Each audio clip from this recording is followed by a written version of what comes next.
Magandang gabi mga kapuso. Ako po ang inyong Kuya Kim na magbibigay sa inyo ng trivia sa likod ng mga trending na balita. Hindi lang ang aktibidad ng Bulkang Taal ang binabantayan ng mga residente sa Batangas, pati na ang Taal Lake mismo. Ang tubig kasi sa isang bahagi ng lawa nagkulay green. Ang pagkakaberde ng tubig, hindi pwedeng maligo na diyan. Ito ang eksenang bumungad sa mga residente ng Talisay at Tanawan, Batangas kamakailan. Ang tubig sa bahaging ito ng Taal Lake nagkulay berde. Ay sobra, ang pamimerdeng ito, laganap na. Buong akala ni Merisa na balot ng landumot ang ibabaw ng lawa. Pero Green na green po hanggang sa ilalim. laking gulat niya nang malaman na hanggang ilalim nito berde. Nung una medyo konti pa lang siya na pagkaberde, sumunod na araw para siyang malapot. Apektado sa pangyayaring ito ang ilang mangingisda na umaasa sa lawa. Baka hindi naligtas. Pero sa amin, okay naman. May ilan, kinonekta ang pag-iba ng kulay ng tubig ng lawa sa mga aktibidad ngayon ng bulkan. Bakit nga kaya nagkulay berde? Kuya Kim, ano na?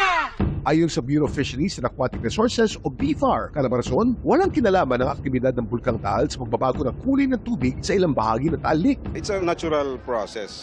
At kaya raw nagkulay green ito dahil sa biglang pagdami ng algae o lumot sa tubig. Ang tawag dito, algal o algae bloom. Normal lang daw na nangyayari ito. Pag masyadong mainit ang panahon at sagana sa nutrient yung tubig, nagkakaroon talaga ng algal bloom. Pagkain din ng isda, siyempre yun lang din po yung ating babantayan. Kasi sa proseso niya kasi niyan, magbo-bloom tapos magda-die off din yan. Kaya na naman kaya babalik sa normal ang tubig sa lawa. Days lang naman ang tinatagal niyan. Umulan kahapon, nabawasan yung pagka-green niya, tapos ngayon medyo bumabalik na ulit yung pagka-berde dahil sa araw. Pero may isang klase ng algal bloom na maaaring makapinsala o magdulot na masamang epekto sa mga tao, hayop at halaman. Paano naman kaya natin matutukoy ito? Ang HAB o harmful algal bloom ay nangyayari kapag ang colony ng mga lumot ay hindi na makontrol ang pagdami. At nagpo-produce na ang mga ito ng toxins na maaaring makapatay sa mga isda at ibon. O di kaya ay magdudulot ng sakit sa ating mga tao. Nakamamatay din pero rare lamang ito. Isang klase ng HAB ang red tide, kung saan namumula o nagkukulay kalawang ang tubig dagat dahil sa mabilis na pagdami ng organismong tinatawag na dinoflagellates.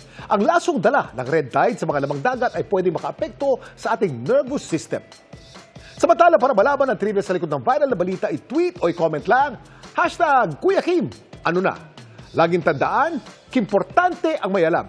Ako po si Kuya Kim at sagot ko kayo 24 oras. Kinumpirma ni world number 3 pole vaulter na si EJ Obiena na may iniinda siyang stress fracture sa spine. Dahil dyan, hindi na niya matatapos ang nalalabing mga laban ngayong 2024. Kabilang ang hiho-host niya sanang International Pole Vault Challenge sa bansa sa Setyembre. Ang kwento ni EJ, sinumpong ulit ang sakit niya sa likod noong lumaban sa Silesia leg ng Diamond League kung saan siya nagtapos sa ika-5 pwesto. Nang ipasuri na kumpirma ang stress structure niya sa spine. Naaabutin daw ng 4 na linggo bago tuluyang gumaling.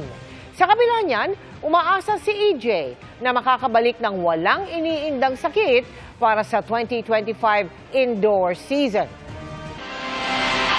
Itinanggi ng kampo ni dating Congressman Arnie Teves ang inanunsyo kahapon ng Justice Department na tinanggihan ng Timor-Leste ang apela nilang baligtarin ang pag-aproba sa extradition request ng gobyerno ng Pilipinas.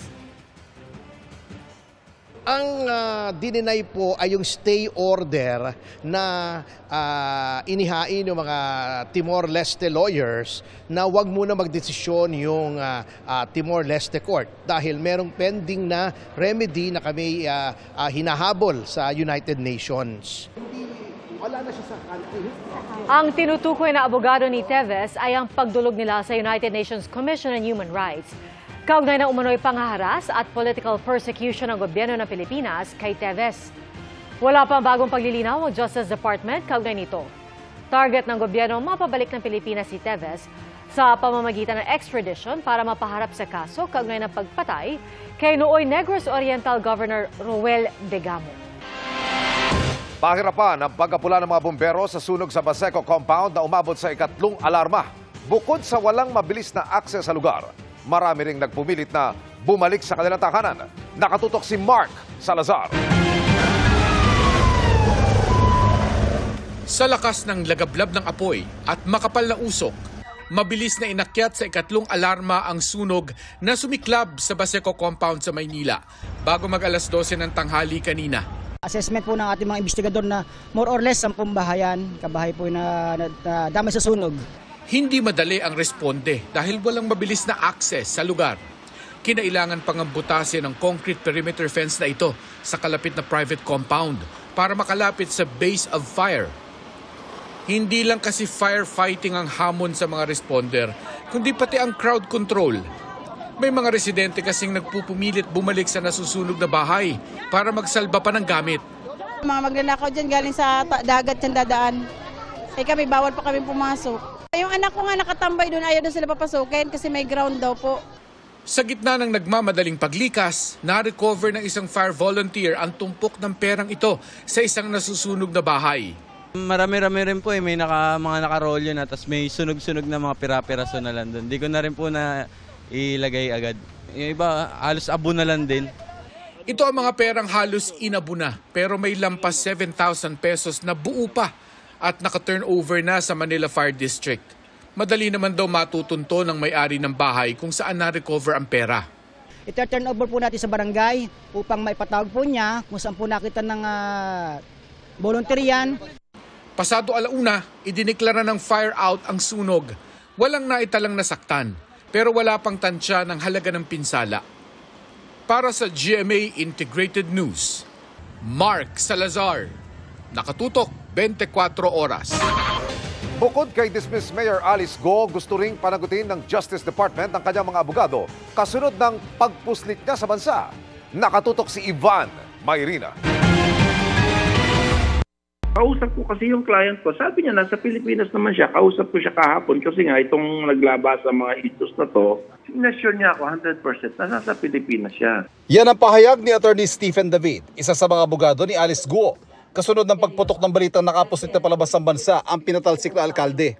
Kaya ang Department of Justice nais panagutin ng mga abogado ni Guo kaugnay nito. Pinalaganat yung kwento na nandito pa si Alice Guo sa mga interview sa mga kung saan sa mga stasyon, kaliwat kanan. So para sa amin, kailangan mapasagot din kailangan madalaman sa IBP or sa Korte Suprema ang tanong na kung may pananagutan ba itong mga abogado na to. Pero giti David, hindi raw siya nagsinungaling.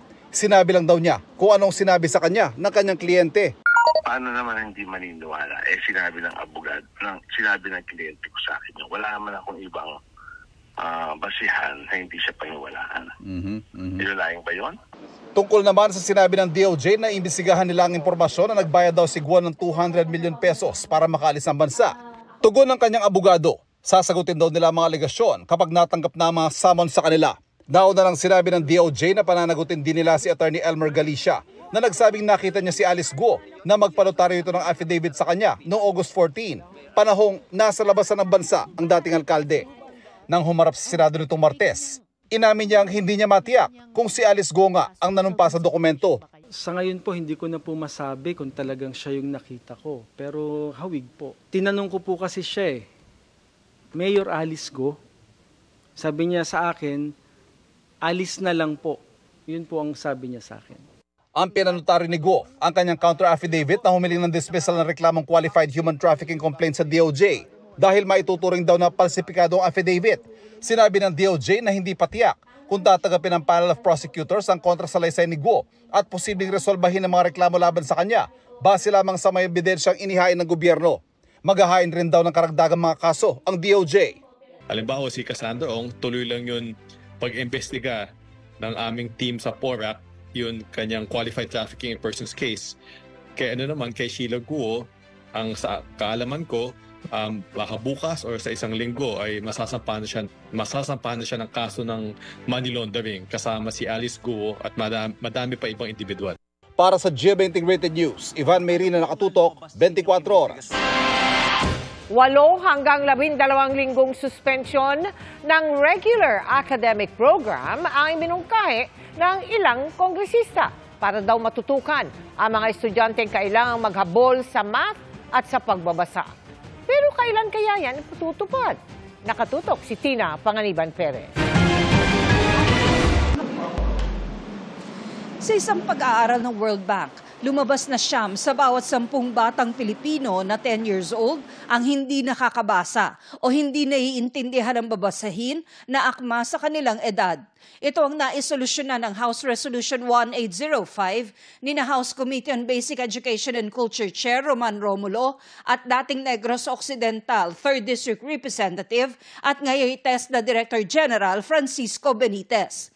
Panukala nila, suspindihin muna ang regular academic program ng DepEd ng 8 hanggang 12 linggo para mag-focus lang sa reading at mathematics.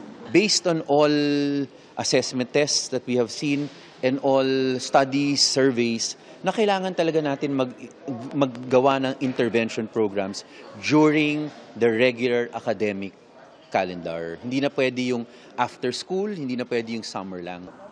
Nagsasagawa na ang DepEd ng konsultasyon sa iba't ibang sektor tungkol dito. There were some reservations expressed about the suspension of the academic program. However, there was willingness to implement an 8-week program provided that the program is implemented in the first quarter of 2025. Ayon kay Romulo, nais nilang gawin ang 8-week program para sa lahat ng 25 million na grades 1 to 12 students. Pero dahil sa kulang ang mga guro, balak ng DepEd na ipatupad muna ito sa ilang piling grade 7 to 10 students. For the rest of the students po that are not included in the 1.6 million PISA target, we'll reiterate to the field the conduct of remediation classes. Either we pull out students from classes, those students from classes, or we add that time after classes.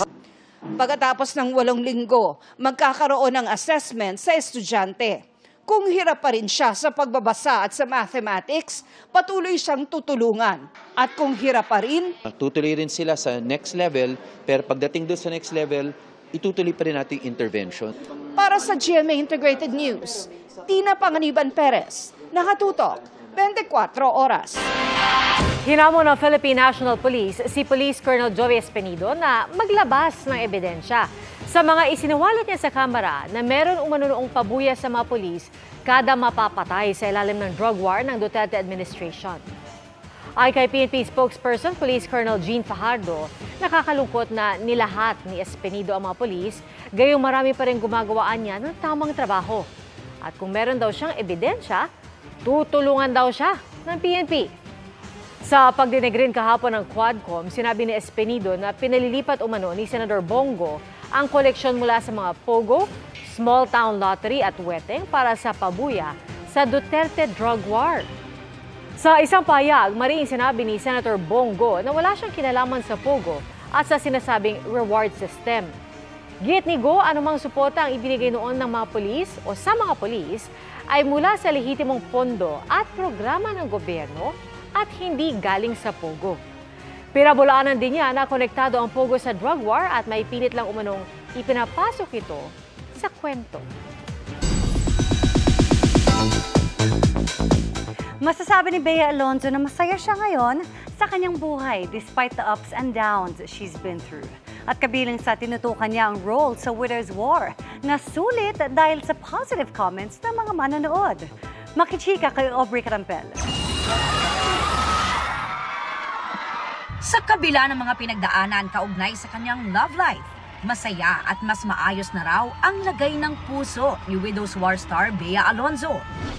Ang journey ng buhay natin, may ups and may downs. Diba? You just have to trust the process na hindi ka nasa baba forever. I guess I just take everything one day at a time.